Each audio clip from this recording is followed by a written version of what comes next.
Good evening, you're watching Just the News. I'm Amita Balachandra. On to our top story today. A Muslim man was killed in Mangaluru on Thursday evening, 2 days after BJP youth wing leader was hacked to death in Dakshina Kannada district.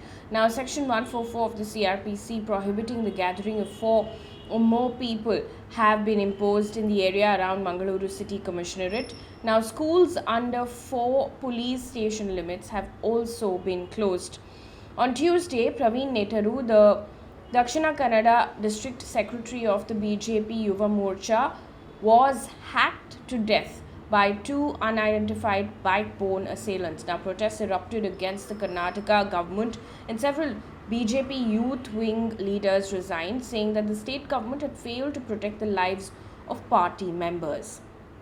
Meanwhile, Karnataka Chief Minister Basavaraj Bommai has said that the case of the killing of the BJP worker will be handed over to the NIA. Home Minister Aragar Gnanendra has said that while the investigation is ongoing, 10 people have been detained in Praveen's murder case. Now, this comes after 3 murders have been reported in the last 8 days.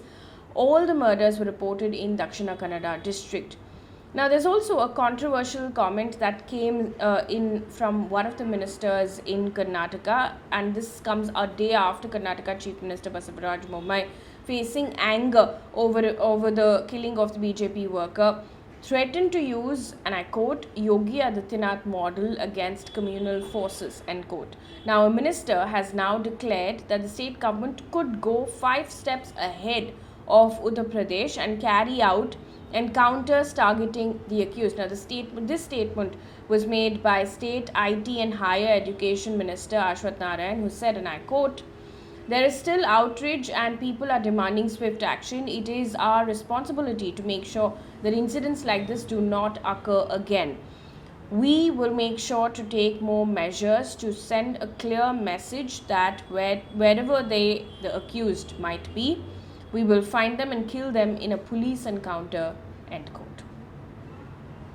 Moving away from the story now, in its transparency report, Twitter has said that India has submitted the highest number of demands to remove tweets by verified handles of journalists and news outlets between July and December 2021. Now, India is among the top 5 countries. According to the report, India has made 3,992 legal demands to remove content from Twitter, which also included posts by journalists and news outlets. Now, globally, it received 47,600 requests to remove content. It also added that it received 326 legal demands from across the world, an increase of 103% from the previous report. Now, there is also a legal battle that's now ongoing in the Karnataka High Court between the centre and Twitter. Twitter has alleged that the centre has asked the social media platform to take down content even without providing a valid reason. There is a notice that's been sent out by the Karnataka High Court to the centre on this issue. Meanwhile, the Madras High Court has directed the Tamil Nadu government to include photographs of President Draupadi Murmu and Prime Minister Narendra Modi in advertisements related to the 44th Chess Olympiad, which is being held in Mamallapuram. Now, the order was passed on a plea saying that only photographs of State Chief Minister M.K. Stalin were used. The petitioner claimed that it was illegal and violated Supreme Court's directions. An update on the Bengal SSC scam right now. Partha Chatterjee has said that he was a victim of conspiracy hatched against him. Now, this comes after he was sacked from Chief Minister Mamata Banerjee's cabinet and all TMC posts held by him. In the meantime, West Bengal Chief Minister has hit out at the media for allegedly launching what she calls a malicious campaign against the TMC.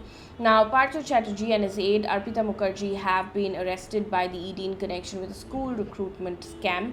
They will be in the ED's custody till the 3rd of August. Now, this is what the scam is all about. The Calcutta High Court has asked the CBI to look into the alleged irregularities in the recruitment of Group C and Group T staff, assistant teachers of classes 9 to 12 and primary teachers. The Enforcement Directorate is tracing the money trail in the scam. Also in the news, two pilots were killed after an Indian Air Force fighter aircraft crashed in Burma on Thursday night. The IAF has said that an inquiry has now been initiated. Moving on to what's happening in the Parliament, the National Commission for Women issued a notice to Congress MP Adhir Ranjan Chowdhury seeking an explanation for his remarks against the President. Now, NCW has asked him to appear before the panel on the 3rd of August. It also asked him to tender a written explanation of his remarks. He had referred to the President as Rashtrapatni while he was protesting against the Enforcement Directorate's questioning of Sonia Gandhi in the alleged National Herald newspaper's money laundering case.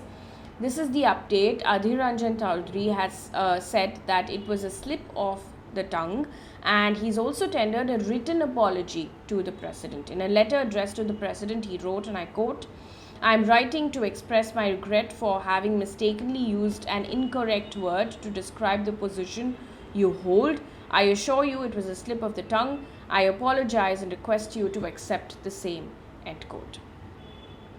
Also in the news, the Ministry of Rural Development on Wednesday informed the Parliament that pending wages under the MGNREGA stood at 4,720 odd crore rupees as of July 21st. Now rose this amount to 13 states and union territories. Now at rupees 2,620 odd crores, the centre owes the highest amount to West Bengal, followed by Bihar, Jharkhand and Nagaland. Also, the Delhi High Court has asked Congress leaders Jairam Ramesh, Pawan Khera and Neta D'Souza to delete their tweets within 24 hours related to allegations against BJP's Smriti Irani and her daughter. Now, the Congress leaders had accused her daughter of running a restaurant and bar in Goa illegally with the license procured fraudulently in the name of a deceased person. This is the allegation. The Congress had demanded the resignation of Ms. Irani. Following this, Ms. Irani filed a 2 crore rupee defamation suit. Moving on to news coming in from across the globe right now.